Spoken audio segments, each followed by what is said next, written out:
Welcome to the Write the Damn Book Already podcast. My name is Elizabeth Lyons. I'm a 6-time author, and I help people write and publish powerful, thought-provoking nonfiction and memoir without any more overthinking, second-guessing, or overwhelm than absolutely necessary.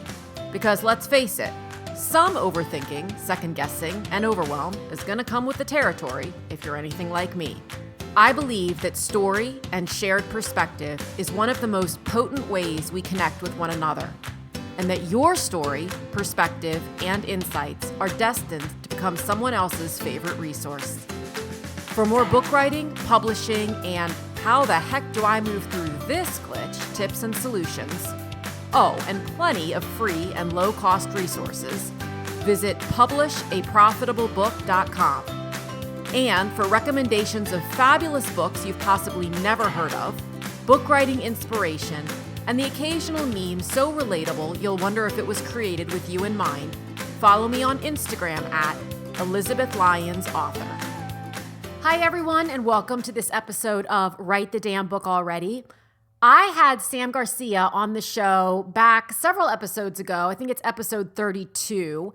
And we talked about Facebook and Instagram ads for authors. It was an absolutely amazing, jam-packed, value-packed episode, and I highly encourage you to go back and listen to it. But I've been really excited to have her back on after the launch of her book. At the time, she was still in the process of writing and editing her book. But now her book, Regenerative Business: How to Align Your Business with Nature for More Abundance, Fulfillment, and Impact, is out in the world. And more than that, the numbers are pretty astounding. Now, the clickbait intro to this episode is listen to all of these things that happened and how she did it in 5.2 minutes with no audience, no planning, no preparation, no investment, nothing, right? But the truth is that in the first 30 hours, Sam sold well over 2,500 copies of her book on Amazon. She hit 3 major lists on Amazon. And to be clear, hitting a list, saying that you're a #1 bestseller on Amazon is not hard to do. It's truly not. There are thousands of categories in the book realm on Amazon. And so all you have to do, here's your free tip of things not to do. All you have to do is pick a category that has very few books in it to begin with, launch your book in that category, make sure it's super obscure, and sell just one book, and all of a sudden you're the #1 new release in that category. You know why? Because you're the only new release in that category. So people are becoming really wise to this now, and so when someone says, I'm a #1 new release on Amazon, people get excited for a second until they go out and they see the screenshot, which is being, of course, posted all over social media. And it says that you're the #1 new release in automotive repair, but your book is about finding your inner child. It's the #1 giveaway that you are looking for an ego accolade and not an actual accolade. And it's something that goes downhill very quickly from there. But for Sam, she hit #1 in women in business and entrepreneurship, which are both huge categories. And then I believe also an environmental category, which is also a large category. She also, in those first 30 hours, hit number 72 in the entire Kindle store, which is millions upon millions of titles. And when I looked, she was at number 949 in the entire paperback store, which again is millions upon millions of titles. This is an accomplishment truly to be excited about, and it's not just smoke and mirrors. It's not, I'm a #1 bestseller in new release on Amazon, but again, you're in a completely obscure category. It all lines up very, very well. And I wanted to talk to her, of course, about how she did it. And the truth behind how she did it has nothing to do with clickbait. It has nothing to do with an overnight success. So if you're looking for that, you might as well just fast forward to your next podcast, because this ain't it. It has nothing to do with gaming the system, which is all you're really doing when you put your book in an obscure category just to hit a #1 list. And for anyone out there who is in communication with any marketing companies who are saying we can guarantee you Amazon bestseller status, please, please, please clarify what that actually means, because I can guarantee you Amazon bestseller status, and I just told you how. And it was free. But that's the only way you can guarantee anything. And most reputable companies who work to get people on bestseller lists actually have a refund policy or a partial refund policy if you don't hit that list, because they know there is no necessarily guarantee. There's so many variables at play. But what is so important, and what Sam really wanted to hit home with in this interview, is the importance of relationship building. And it's something that I've been talking to my audience about and that I've been working on myself for years and years and years. So many of the things that I've been able to accomplish in my career over the last however many years had absolutely nothing to do with how much money I invested up front, with how uncomfortable I got, with how far outside my comfort zone I leapt, with who my circle was and who I surrounded myself with just for the Instagram highlight reel. It all came down to relationships. And they were relationships that I genuinely built and that Sam genuinely built over time, having absolutely no idea what they would lead to. They were just relationships that felt really good to her and continue to feel really good to her. And then, not terribly surprisingly or coincidentally, worked out really well in her favor when it came time to launch this book. It is not lost on me that her entire book really is about relationships. It's not about relationships necessarily in the way that we might think of it, like person-to-person relationships or romantic relationships. But what I am so loving, and my book just arrived yesterday, so I'm admittedly only halfway through, but what I'm so loving is how much it is reminding me that all of this, life, business, book launching, it's a process. And if we allow ourselves to go through the process, just like nature allows itself to go through a process, we are going to feel calmer, we are going to feel better, and the whole thing is so much more sustainable long term. So within the book, Sam talks so much about relationships between businesses and nature, between people and nature, between people, and how we can incorporate the principles of nature, the very same principles that keep fields out in the desert in the middle of Phoenix in July actually growing things when there hasn't been rain, not a drop of rain in months. It's all in the way that we trust that nature has its own back. And in so many ways, it has ours too, if we allow it to. And so in coming to understand how Sam managed to come out of the gate so quickly with this book and has so many plans to keep it going and going and going, which I know is also going to really inspire and excite you as it did me, I really just want to encourage you to pay attention within this episode to the pieces where we talk about the importance of relationship building. Again, not with an agenda in mind, but just real, genuine, honest, authentic relationships with other people and with ourselves, with the truth of the story that we want to tell, not looking at it from the lens of consumerism and numbers and vanity metrics, but looking at it from the lens of true, genuine growth in both your business and in your life. But the way it all came together for her is it's really inspiring from my perspective, because it helps to remind us in this world where everything in business is go, go, go, get. You should do this. You have to do that. It won't work if you do this. It can be really almost paralyzing. And in just going with your gut and in going with the natural flow and the natural order of things, some real miracles can take place. So let's just have this interview already. I've been so excited for this day, although I didn't know it was going to be quite this good, because now the book is out. So the book is out. Generative Business, How to Align Your Business with Nature for More Abundance, Fulfillment, and Impact.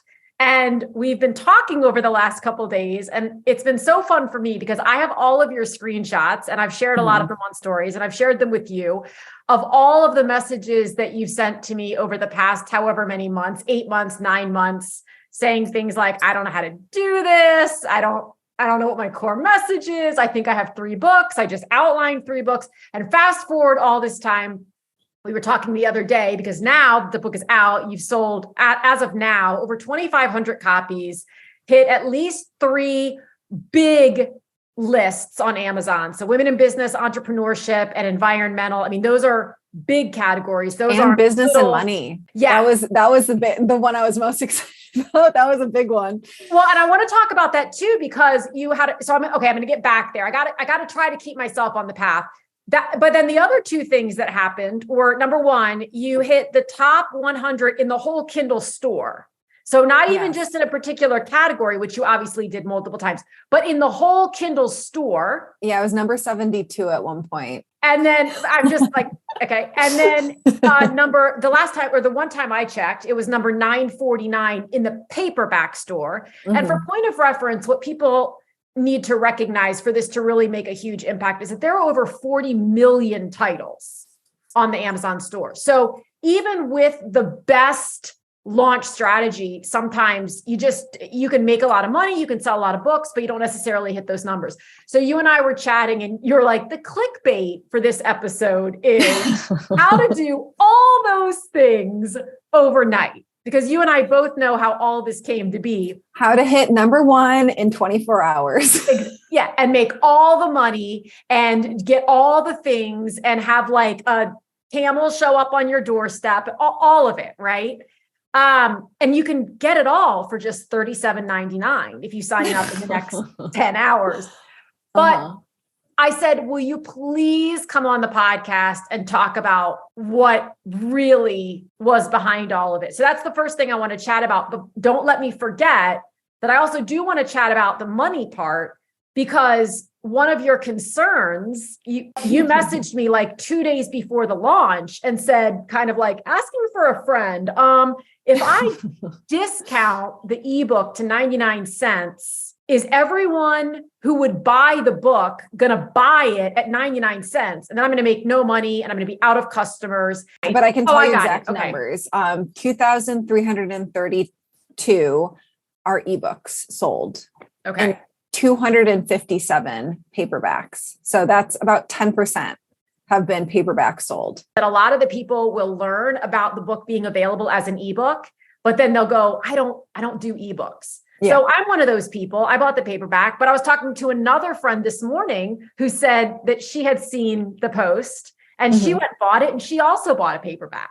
So sometimes it's just the putting it on sale is simply an effort in getting the word out that the book exists at all. Totally. Yeah. Yeah. But let's talk about what really was this really, Sam, 5 hours and no money and no sweat and no anything to this situation you're in right now?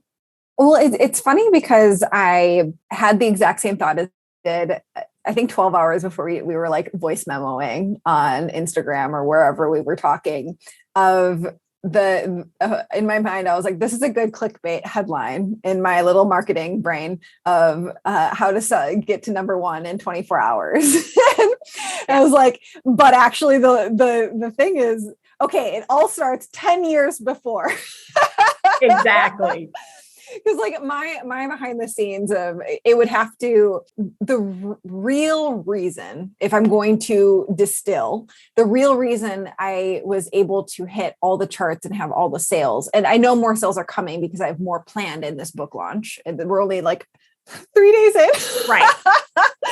But the real reason is because the woman that I asked to write my foreword, Simone Soul, who has been a client of mine for the last 3 years. And I've spent thousands of hours working on her business with because I run a digital marketing agency. She's one of my marketing agency clients. So I've spent thousands of hours in her business. So we have thousands of hours of relationship built up for the last 3 years. And she, through pure generosity, offered to, one, talk about the book, send a solo email out to her email list and post on Instagram, and what hasn't been announced yet, which will be our next boost in sales, is we're going to do a book launch party together where the price of entrance, it's called the Regenerative Business Mastermind Masterclass. The book is called Regenerative Business. And the price of entry is buying a book. And so you like put your seat number in the opt-in form for doing that. And because she has such a huge cult following, yeah, and like so many people trust her word, they bought the book. Like that is 100% the reason. So, but okay, the reason why I have her as a client is because 10 years ago, I decided to buy a witch online course. And then eventually like that just blows me away. Like when you said that to me on Instagram, I had to pause for a second. I'm like, okay, so 10 years ago, she bought a witch course. Yeah. No, I was doing like freelance marketing at the time. And I bought this online course on like spells and witchcraft, and then ended up pitching the woman who ran this course like a couple years later. It wasn't even like soon after, a couple years later, to have her as a client. And then because she is like a well respected person in the space, who Simone had as a teacher at one point, like that's how I ended up working with Simone. And like Simone is the reason all the and the other side of this, I should also like the nuanced side of this is Simone actually likes my book. Oh like, my God. I wrote a good book. Well, and that's it right there, right? Because so often people will say, well, how do I get like Gary Vaynerchuk or Brene Brown or somebody to endorse the book? And it's more than that, because the really like the connection for you is, number one, she loved the book. Yeah. But number two, her audience is your target market, which is a huge piece. It's not helpful to have a Gary Vaynerchuk endorse your book about cutting sugar out of your diet. His audience really doesn't care. I mean, maybe an extraordinarily small percentage. Yeah. In this case, the reason it resonated so well with Simone is because this is kind of her soul.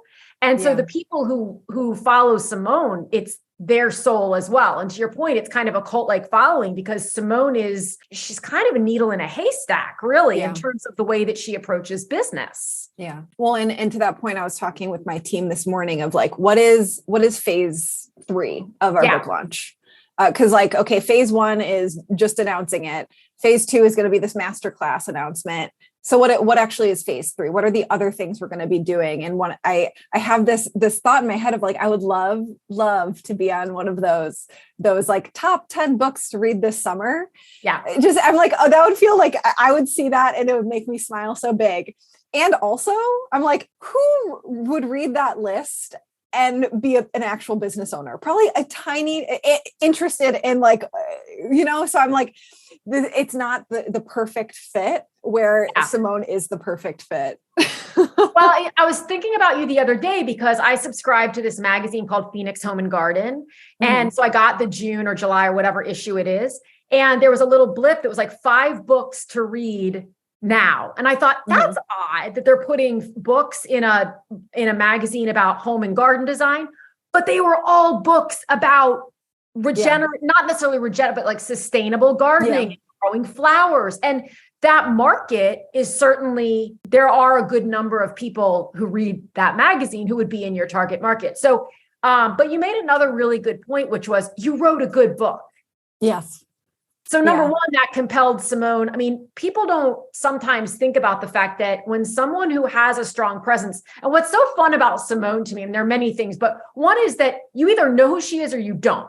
Yeah. I mean, everybody in the world isn't known by everybody in the world, but so many people will say, I've never heard of Simone. And that I love so much because she has such a thriving business just from people who have found her.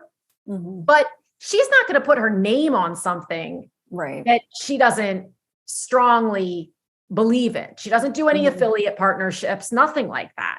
So you had to write a good book in order for her to do it and recommend it. And further from that, now, once you branch out from there, of course, there are going to be people who buy the book and don't like it because that's just the reality of the world. Yeah. However, if you had not put the effort in to writing a really solid book, it would dead end. It would have already dead ended. Yeah. Yeah. 100%. Yeah. And it was something where inviting her to write the foreword was like, this is such a perfect person to write the foreword. And also like, I love her message and she has the perfect audience. So it's like such a perfect fit forward. And all that it could have been the end point right there, right? She's written forwards for other books, right? Like Sure. she actually has, but it was that piece of her, like she texted me immediately afterwards saying, this is the book that I didn't even know that I was praying for. So like that was like the instigator between just writing a forward and actually wanting to promote it. So when we first started talking about you writing a book, you had 3 different ideas. You outlined 3 different books. You were kind of, is it fair to say you were in that mind phase of like, should I do the should book, right? Around marketing or around something. Okay. So what's fun for me is you don't know what you don't know what you don't know. And what you didn't know at the time was how heavily Simone was going to sort of start. It's almost like a gradual pivot of her message into a sustainable business, right? And out of marketing, but not fully, and into this new concept, and all of her posts speak to it. And so had you gone with the should book, there may not have even been the alignment there that you needed to have this. It doesn't mean she wouldn't have written the forward, but to have this level of trajectory, there's no coincidence. Just everybody was very soul led through it. Yeah. No, I'm excited that because I bought, I don't know the names of your programs anymore. I know they're so Do you? No. I know I do actually, but sometimes they're like so in my head. It's sort of like when you think of Amazon, you're like, why did they name it that? But it just rolls off our tongue, right? But from manuscript to market is what you're talking about. No. I also bought that one, but what was the actual book writing one? Oh, Book Writing Made Simple. Okay. So I got Book Writing Made Simple, and that's where when I outlined the three books out of it. And I recognized that if I would have gone with the obvious choice, which is essentially like, I've already written that book and through my mastermind, through assets I've created for my business, I've already written that book. So it actually would have been the easier one and the one that made more sense for the current version of my business. But I feel like me choosing the one that I actually wanted to write is, first of all, going to make a much more successful book, one that I'm really proud of and I want to go out and tell everyone to read, versus like this one over here. I would have told my audience about it, but I don't think I would have been like, you guys have to read this book. Like, I feel like the book that I actually like, my soul wanted to write is something that like applies to actually a larger group of people, even if they're like not a woman who owns an online business who is into like super spiritual stuff, which is like my little like mini person. And it's, so I think it's going to have like a much larger reach ultimately because of that. I agree. And, okay, I've underlined some stuff. So with your permission, like, let's just share a little bit because there are 2 things you've said to me over the course of the last, 9 months that I've kept parked away. Like, I just remember them. One is you said, I think you write all the time, but like many people, you were kind of questioning, like, can I write a whole book? I mean, you were like, Liz, is there a book in a day? Can you put together a course on how to write a book in a day? This just feels like a lot. And then what was interesting is when you got into it, you were writing. I mean, I've never had someone track word count the way you did. You were like, I wrote for 37 minutes and I 2,762 words. And then the next day I wrote for 17 and a half minutes and I did this so many words. And I thought I'm so glad I tracked it. I'm so so glad. Funny to me. The other thing you said to me though, that just hit me like deep in my core was you said, I've always seen myself as an author. Yeah. And I hear that in some of these sentences. These are so not prescriptive, sterile, just basic. When people are just trying to spit a book out and they don't let themselves go inward to find the words that express the feelings, they don't say stuff like this. Okay, so this is at the beginning of chapter 5, says, to say, I'll just start fresh here and now is like standing in a pile of shit, staring at the sun and wondering why it still smells bad. You can't just spray perfume. You have to deal with the shit you're standing in. You do this by looking down and shoveling it up, or better yet, composting it. I just loved it so much because the whole book is tying together.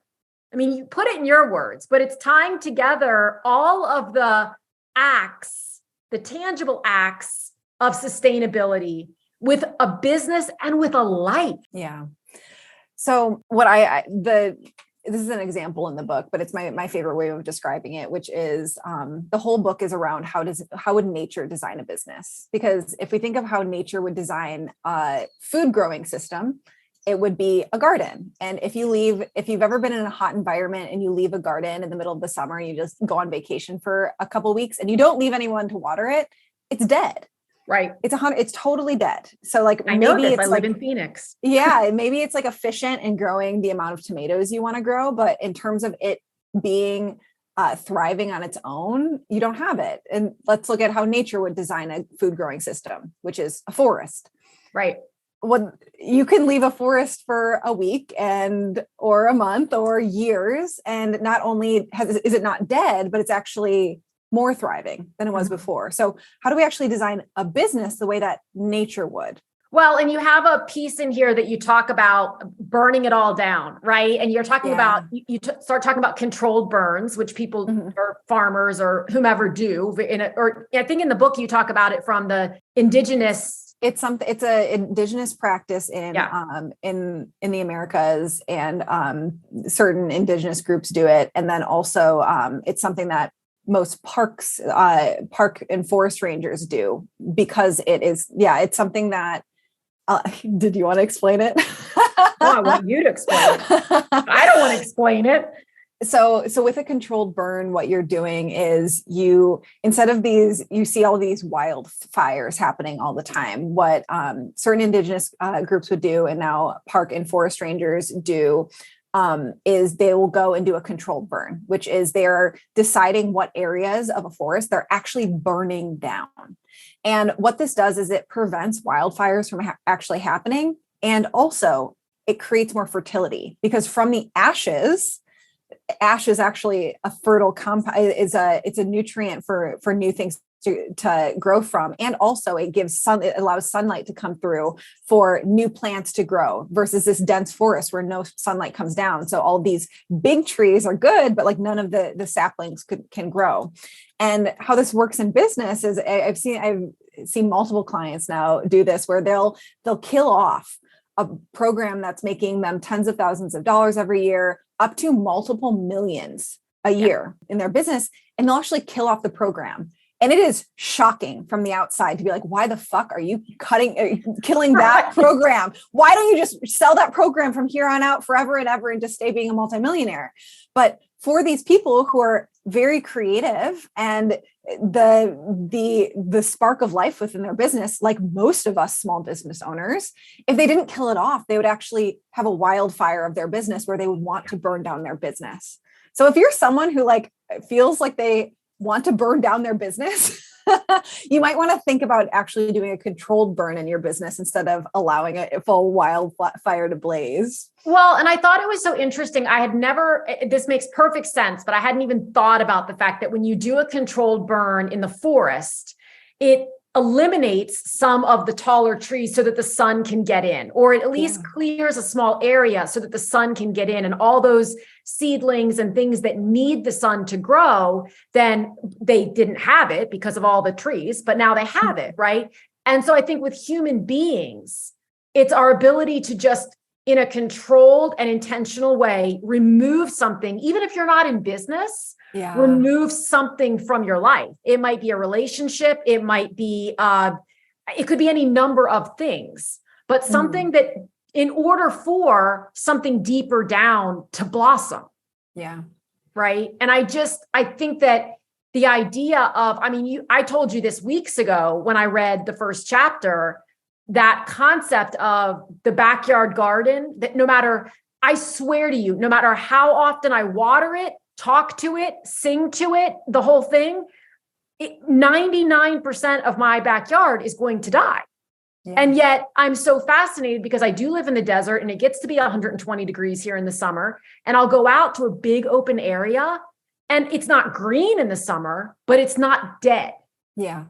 I mean, there are living plants and then there are dead plants, but then they're going to decompose and then new thing. And it's just amazing to me because there's no irrigation out there. Yeah. It's those root systems. It's a resilient system. You want your business to be a resilient system. Well, and you also had me thinking even more, as though I'm not already thinking about this enough, about the chemicals and the pesticides. And this isn't, I don't think that one of the things I love about you is you don't come at anything in a preachy way. Mm-hmm. It's just kind of informational. And to understand that this is what has to happen in order for this field to grow corn year after year after year after year after year also means that you're basically growing corn in a dust bowl, or strawberries or whatever you're growing in a dust bowl. And the only way to keep it not growing is with all manner of chemicals, which then go into our bodies. And it's just kind of a never-ending disaster. Yeah. But the other thing that's brilliant is the idea of nurturing and sustainability is exactly why, in my opinion, this book came off the launch pad like a rocket ship, because you have been nurturing and sustaining your relationships with, and it's not even just Simone. I mean, like I'm out promoting it. Other people are out promoting it because we have that relationship with you. So that's something that I always encourage people to be generating in a very authentic way long before. Mm-hmm. It's not like, oh, my book's coming out in 2 weeks. I need a heavy hitter. Yeah. Who's available? Well, and I've been, before I knew that Simone would be also promoting it, because it wasn't until I had already written my book. It was 100% done before I even this wasn't a part of the plan. Right.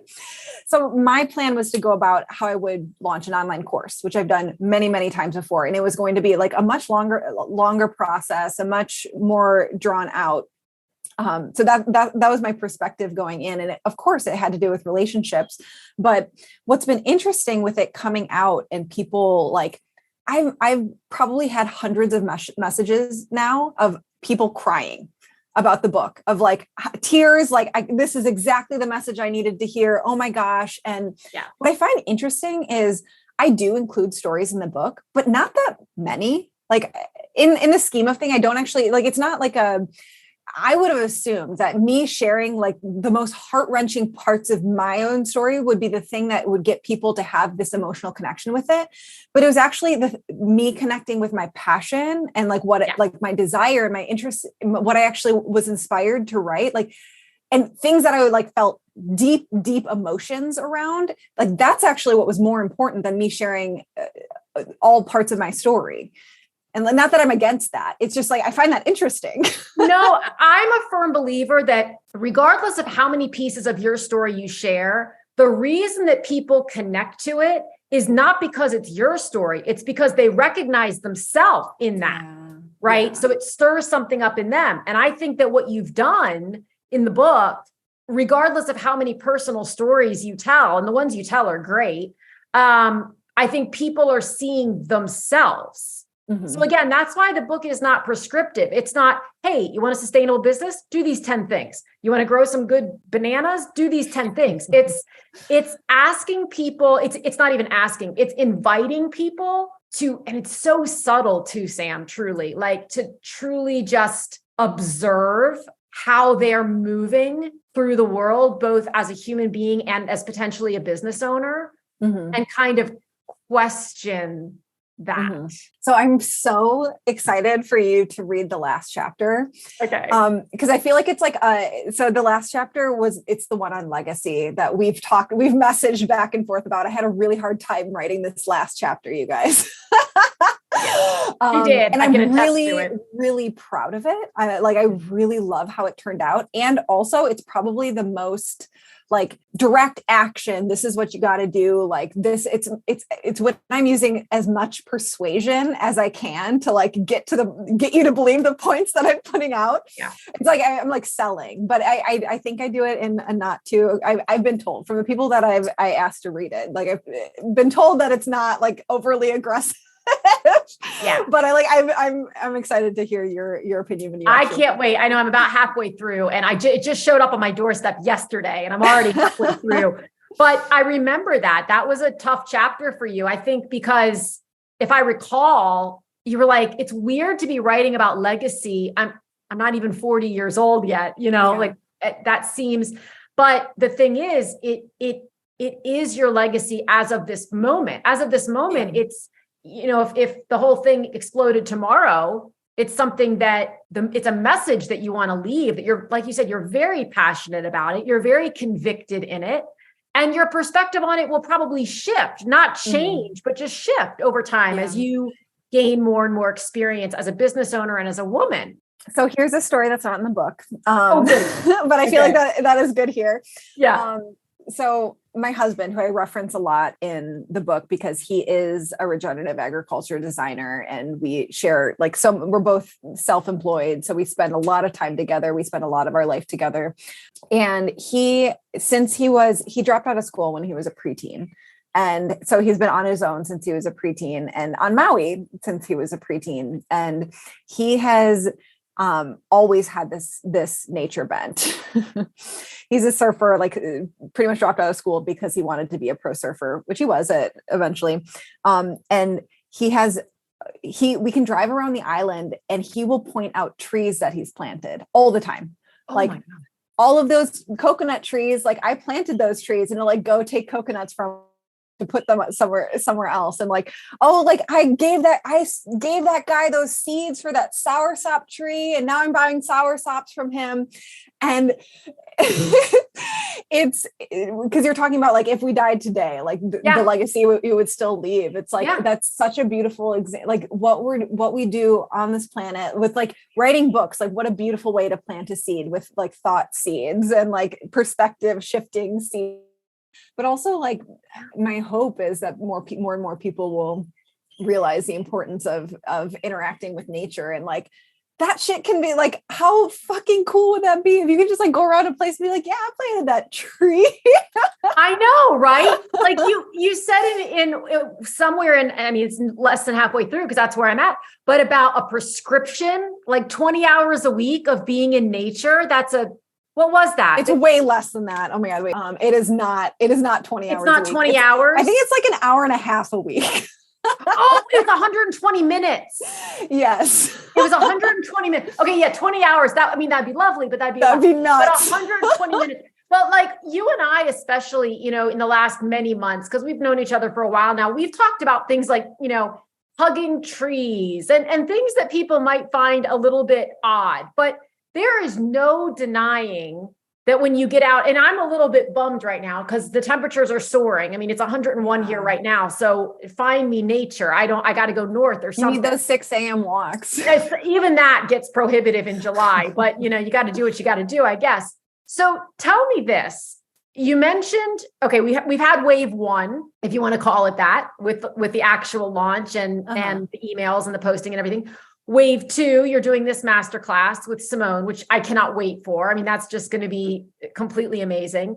And then beyond that, because you're smart, so you know that once people stop talking about something, they stop talking about it. And so the onus is always going to be on us to be the ones who are always talking about it and trying to find new people who are interested, who can benefit from our thought on it. So where are you thinking after all of that? Have you gotten that far yet? Yes, but can we circle back to a couple things first? Just sure. I wrote down little thoughts from things that you said, and then I'll tell you what my phase 3 is. Okay. So you'd mentioned how I had brought up, can I write a book in an hour or a weekend or something like that? Right. That was a thing, but the thing that actually had me taking action on writing a book was seeing some, there is an author named Cara Alwell. Yeah. Her brand is The Champagne Diet. Mm-hmm. And I looked at her books, her audiobooks on Scribd, and they're 2 hours long. Right. They're too fucking long. And I was looking at that and I was like, I have 2 hour long podcasts. I have 45-minute scripted podcasts. I can write a 2-hour book. Like, Yeah. so it's not like, it wasn't like I can write a book in 2 hours, but like writing that length of a book, that smaller goal actually made writing an entire book feel more doable, which is what I needed to actually start thinking that it was an actual possibility for now versus someday. Well, and I think that so many times when people think of a book, they're thinking 80, 90,000 words, which is absolutely not necessary when you're writing nonfiction. Mm-hmm. I mean, for me, there's kind of a minimum, but you do not need 80 or 90,000 words. And to your point, that whole like, oh my God, I don't want to do that, will keep people from getting started. And as you proved, at least for you, sometimes once you get started, that the momentum just keeps going. Yeah. Right. Once you can stop getting out of, oh God, 90,000 and just think, I'm just going to write 1,000 words. Yeah. Well, all of a sudden it's more than that. Okay. And then the second thing I wanted to bring up was how I actually finished writing the book and then publishing it was because I started doing a morning routine. I always walk my dogs in the morning, and we have this like 30 to 40 minute walk that we do every single morning. And I started, I think journaling is a really amazing practice that you can do, but I never, ever, ever do it. I just can't sit down and write, even though it like every time I do it, I feel so good. So what I started doing was speaking my journaling on these walks, because it's out in the middle of nowhere. So no one's around. So me talking to myself is fine. Yeah. Yeah. So what I started doing is I would go and list off all the things I'm grateful for. So I'm grateful for blah, blah, blah, blah, blah, blah, blah, blah. And then I would go into things that I desired. So I want da, da, da, da, da, da.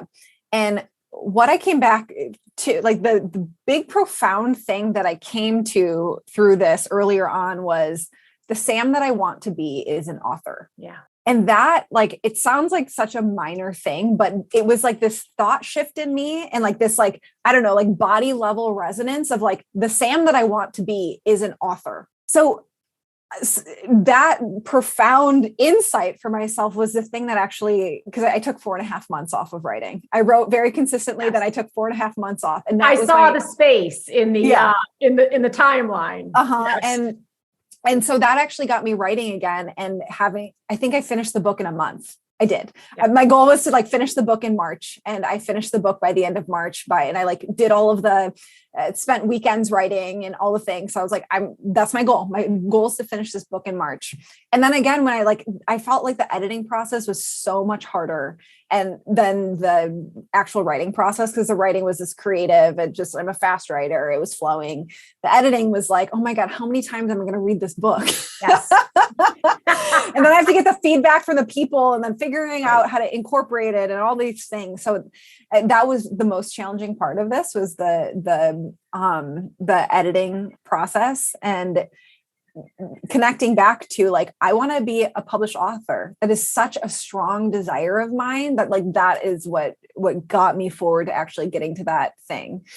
I know one of another student of yours, she created this really funny reel of like have around like writing a book, and then you realize you have to market the book. Yeah.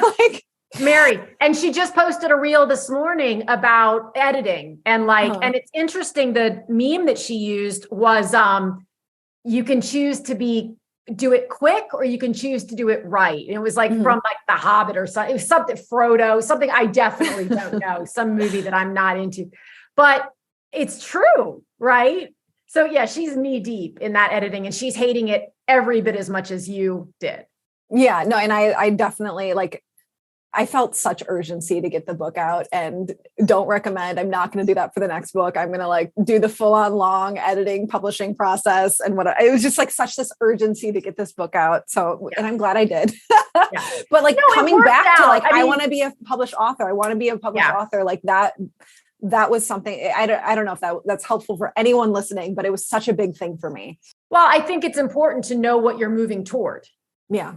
And to let that keep pulling you, as opposed to feeling like you're pushing against something that just doesn't feel great. I remember when you posted on Instagram, it was probably like the beginning of May, and you didn't tell me any of this. You just, not that you had to, but I just got the benefit, like everyone else, of seeing on Instagram that you were like, it's coming May 26th. Uh-huh. And I don't even think at that point you had fully finished writing it yet, but I was like, you're what?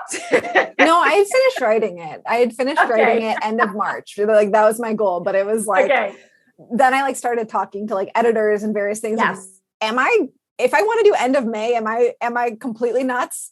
The answer is yes. However, it was doable. Right. I mean, you did it, you know, and it's fun because do you have your copy yet? Because on Maui, No.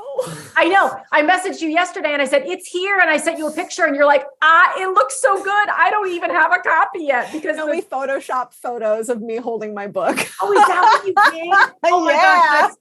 So I didn't even think I knew I wanted, that. I was like, I know a photo of me with the book is going to be the best photo to put out on the day of. I know the Instagram game. Like that's the photo I want to put out. So I did a photo shoot with a different book. That's hilarious.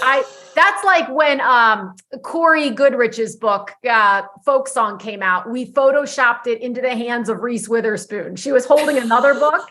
And we didn't publicize it. We didn't put it out on Instagram or anything. No one It was like a vision board. It was our screensavers because that was the goal is to get it in. It still is to get it into her hands. So that's what we did. That's brilliant. Okay. So talk to us about phase 3. Okay. So phase 3 is I'm absolutely going through this thing of like, this is now out in the world and it's going to be a forever promotion thing, which I see as freeing, not as like this burden. And so I don't feel any need to know exactly what to do yet. Cause I'm like, I can figure stuff out along the way. So let me just preface with that. I plan on doing Facebook ads. So I'm planning on doing Facebook ads to free chapters. So I have a free chapters opt-in page on my website. So many people I just did the first, the foreword, the introduction and chapter 1 as my free chapters. And there's a lot of like more emotional stuff in there. And also like it kind of gives context for the entire book. So I felt really good about those chapters being in there. So I'll do Facebook, Instagram ads to those. Right. I want to make a sizzle reel for the book, like script out a really cool something about like a trailer. Like a book trailer. I'm calling it a sizzle reel. I think that's I sexier. had to think about that for a second. I was like, wait a minute. So like a video where I'm going to have it scripted out and I'm going to talk and we're going to my husband has a regenerative agriculture nonprofit that a part of it is making, films. So we have a bunch of connections with video editors and video. So I'm going to try and make something really nice. And so I'm really excited about that.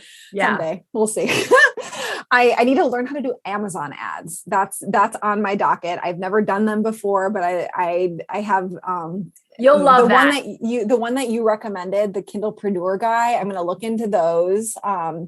For how to run those. And I'll probably play around with Google ads for the same thing. So like that, an ads game is a side that I haven't touched yet, but that's on the docket. Media. I haven't played that much with media before, like straight up PR type stuff of getting onto online magazines, being on one of those 10 books to read this summer. I want it so bad. So actually like pitching, and I've pitched it for clients before who have done traditional publishing because the traditional publishers don't do shit for marketing your book. So like I was the marketer for her traditional published book. It's usually a side person. Yeah. And so I'm going to do a bunch of pitches and then do the podcast rounds of pitching a bunch of podcasts to come on.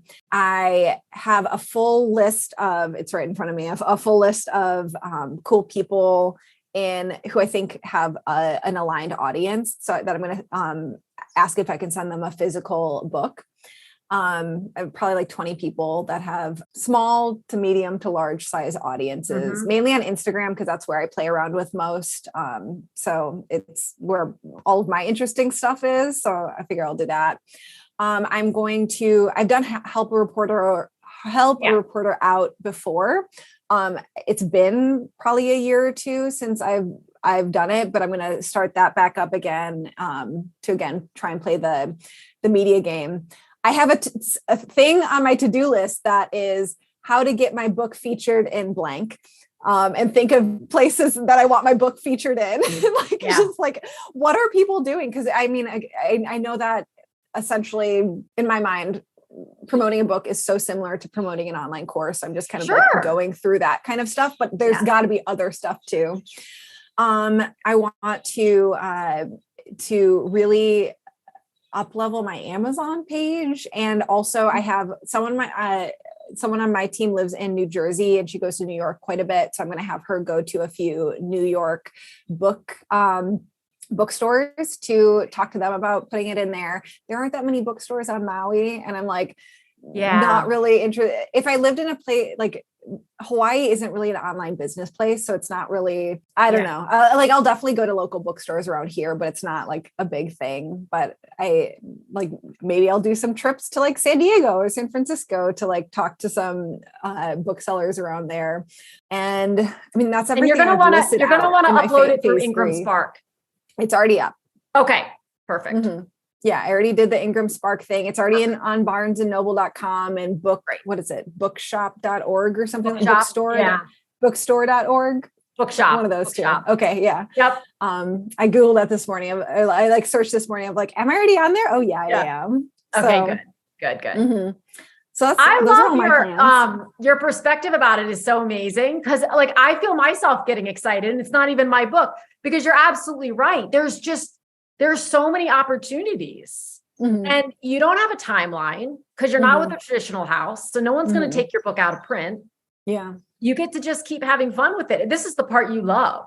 Yeah. And it's the part you're really good at too. Yeah. Yeah. You know, now I just had to get through that editing part. And now you are.